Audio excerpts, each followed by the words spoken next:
Hi, I'm Lai. Welcome to Discount Dive, the show where the more obscure a character is, the more impenetrable its history is, the more likely I am to purchase it. I'm honestly not sure if it gets more impenetrable than this. You might be looking at this blue cliff jumper alike and thinking, oh, I know that one. That's Glyph. Wrong. First off, Glyph is the bumblebee body type, so let's just get that one out of the way real quick. Second, Glyph wishes she was this obscure. This is a G1 only cliff jumper color palette who is affectionately referred to as Carrera. I don't know if I'm pronouncing it right. The Duolingo owl has only taught me so much. But yeah, his TF wiki page is incredibly short and pretty interesting. In Brazil, cliff jumper was released in this and in white. He might not even be named Carrera. I should stop going for it. I'll just call him Hellion Imp. Whatever the case, he is an oddity. He was a convention exclusive and he was on deep discount on TF Source's Loyalty Week, but evidently not many people wanted it. I know that this mold has been divisive as far as Masterpiece Mini Bot alikes. Chest is a little too big, and I've heard the transformation is a little bit finicky, but if it's your first time here, then I should tell you that finicky transformations are my bread and butter. I eat them every morning for breakfast. It is very nutritious. Immediate impressions, I don't like the rattly noises. It's supposed to be like a masterpiece alike, and I feel like everything should be a little bit tighter put together inside the box. Hopefully it's not just a bag of broken bones. Oh, it looks very sad. Oh, I appear to have found the source of the crackling. All of the accessories sitting in the same bag. Sure hope the United States Postal Service was nice to this figure. And here's the boy himself, entombed in his plastic prison, never to be released. Ooh, immediate impression. Definitely some die casts going on here. Very lovely, shiny paint finish. Spec license plate says Tur 80. I wonder what that could mean. He's a very tidy looking bot. I feel like the images don't do him any justice because he looks a lot better in hand than he did in the images. And a bit of a tight swivel. Seems to be all in proper working order. Seems to have all of the articulation you want from a masterpiece figure. Ooh, that wheel is coming off the wheel well. Don't like that at all. One thing I already knew I wasn't gonna like is that he has rubber tires. Hopefully they're the durable kind and not the RID 2001 kind. Head's a little loosey-goosey, but tighty-whitey on the left and righty. He kind of has ghostly eyes that appear to only light up on one side. Oh, there's no light piping block in the back. I'm curious where the light is getting in then. He looks exceptionally sad from this angle. Or like he's praying. Find myself for the first time on Discount Dive bringing out the tools live. Because this thigh is pretty tight. This thigh I cannot even begin to swivel, and I'd rather not snap it fresh out of the box. Also rather if it autofocused, but okay. Couple of twists. And would you look at that? Oh, well, now it's splitting slightly. Yeah, the tolerances so far a little bit funky. Like, I know I mentioned it, but legitimately the difference between the head tilt and the head rotation, it's kind of scary. And these thighs are very, very tight. This is a fun development. I'd heard about this being like a primary issue with this mold, that these sliders don't want to cooperate. They are a little wiggly right now, but they appear to not be collapsing the way some people have reported. Look at the drama. Look at the angst in his eyes. Look at his mommy issues. How about we take a look at the jangly bag of accessories then? Hood gun, bumper, tire ski, 2 pistols, 1 cannon, 2 alt heads, Hellion figure in alt mode. Oh, you're joking. It only goes from alt mode to robot mode? You son of a bitch. Okay, well, we'll cross that bridge when we get to it. Collector card. A very cheap feeling collector card. I would say a little bit more durable than Pokemon cards, but nowhere near a credit card. Hellion's a hot head and often jumps into the heat of battle with only one goal in mind: take out the enemies. He doesn't trust anyone and treats everyone that he talks to with a condescending what an asshole. And would you look at that? I'm no longer interested. Looks like we got a tech spec decoder. Ooh, will it reveal anything about him? Whoa, if you look through it like this, he's darker. Wasn't the whole point that it showed stats? Okay, it makes the words disappear. Wow, so cool. Am I missing anything on the box? What is the point of this? Come on.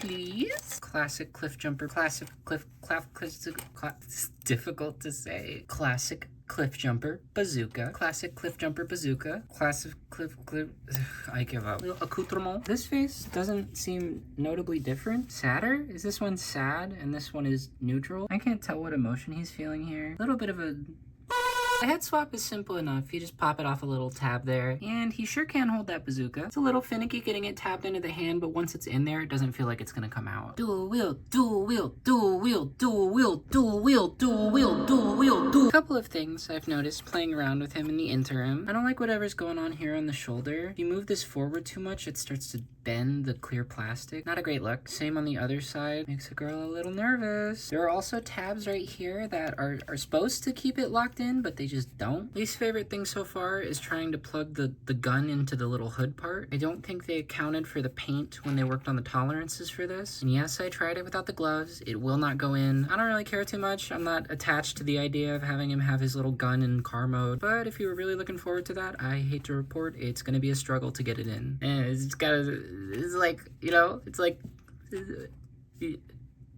Every time I do one of these videos, I think, just turn the camera off. Try to... That didn't break, did it? No, okay. It is C-clipped on. Oh, that would have been a great moment, and also a very sad moment for me. Every time I do one of these videos, I tell myself to turn the camera off. I could just try and transform it off camera. Then I always think, what if something cool happens? And by cool, I mean embarrassing or stupid. Wasted content. I do not like wasting content. Already a little smudge on the top. That might have been from one of the several times that he fell over. He does not seem to want to stay up very well. The feet seem to be very interestingly constructed, but the lack of heels really makes it so he doesn't stand up very nice. Where would we start? Perhaps with the feet? Lots of panels going on. Very classic masterpiece styled. That stalk does not feel very nice. Huh, okay. That just snaps in right there. Doesn't seem like it'll roll now. Don't like that. Don't like that at all. Unless I have something mistransformed somewhere in here. We'll see. We'll see at the end. Huh? Ooh, why is it doing that? Is it too big to fit? Is it damaging it as I transform it? Well, you don't have to worry about it sliding freely, at least. I'm just gonna push like I was giving birth. These little tabs keep popping off. That's pretty annoying. Oh god, that looks like a stress mark right in there. Give me just a moment. So, as you can see, one leg worked. I ended up taking the screw off the other because it just was not budging and I was worried it was gonna break. Screw also happens to be nice and pre-rusted, so cool. Get to go get another tetanus shot for the ear. For some reason, it just won't turn. Maybe I need to shave down the inside a little bit. I'm gonna put some heat on it, see if I can get those stress marks out, and I will report back later. Well, that was an absolute pain, but we got here after like 15 minutes. This is where the flip-up gun is supposed to go. I tried it again, but no dice, so... Oh no, you're not gonna be able to see it. Absolutely love that the tab that's supposed to be connecting these two is painted. I bet they accounted for that, and it's not going to be an absolute pain. Also, this side, the wheel rolls okay. This side, I took the tire off. It's not the rubber, it's just not free spinning, so...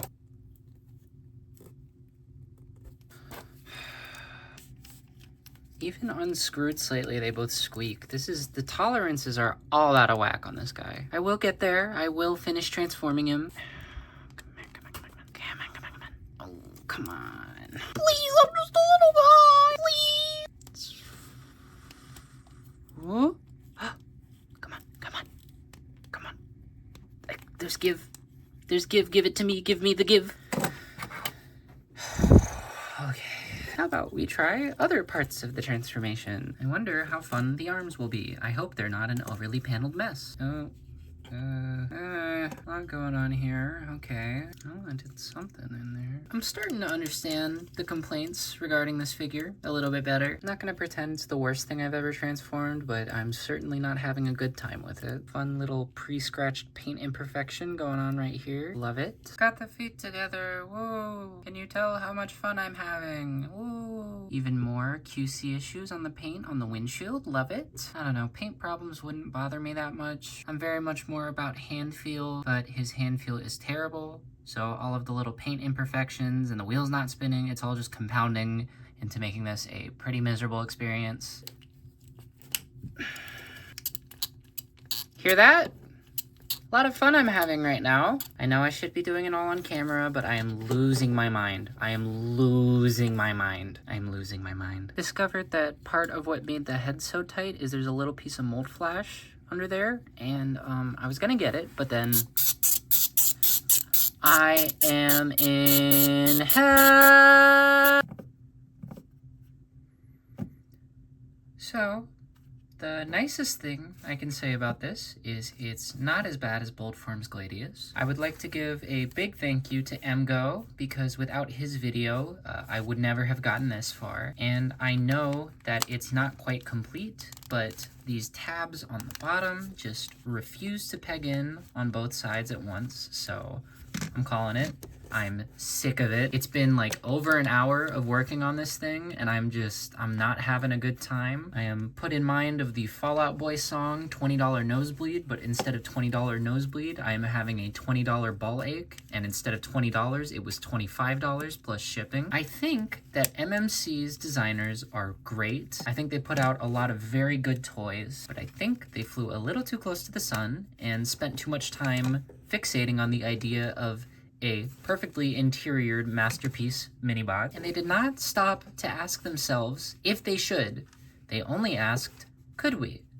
And they did. It's honestly kind of a marvel of engineering that they got the seats and they got the steering wheel. They even got a little metal gear shift in there, but it is not worth it for this. I know I'm getting loud. I'm not even really that mad. I'm genuinely just disappointed. I understand why this thing was on sale. I understand why nobody wants it. I really wish I'd just gotten the X-Transbots figure that they had instead. I've heard a lot of bad things about X-Transbots, but I've heard good things about that figure in particular. This thing is a nightmare, honestly. Not a moment of fun has been had since I began transforming it, and I honestly don't know if I'm ever gonna transform it back. You know, I could attach all the accessories, could be fun. This is the second episode in a row we're talking about a fiddly blue car, but this guy makes this look like an actual masterpiece. What I think this has cemented for me is that I am simply not a masterpiece girly. The design principles of masterpiece always seem to be make it as accurate as possible in both modes, no matter the cost. And the price they paid here was any enjoyment transforming it. It is fiddly, it is squeaky, it feels too thin, the metal is in all the wrong places, the wheels do not roll nicely, the paint's shoddy in a bunch of places. I'm so disappointed because he looks so nice. Well, not in this mode, but like, you know, in concept he looks nice. I think perhaps we take a break from transforming figures for the next discount dive, because I have a lot of fun sitting in my 2 review box, and I've been picking out nothing but stinkers lately. I paid the same price for both of these, and I got way more joy out of the Hasbro one. I cannot imagine paying full price for this. Kind of glad it's no longer on sale, because I feel like that's going to dissuade any of you who might be tempted to experience this thing. Do not pay full price for it. Buy some of MMC's new stuff, because they are a good company. This is just a big stinker. I don't even want to say uh-oh stinky. Uh-oh stinky! Uh-oh stinky! I lied. I always want to say it.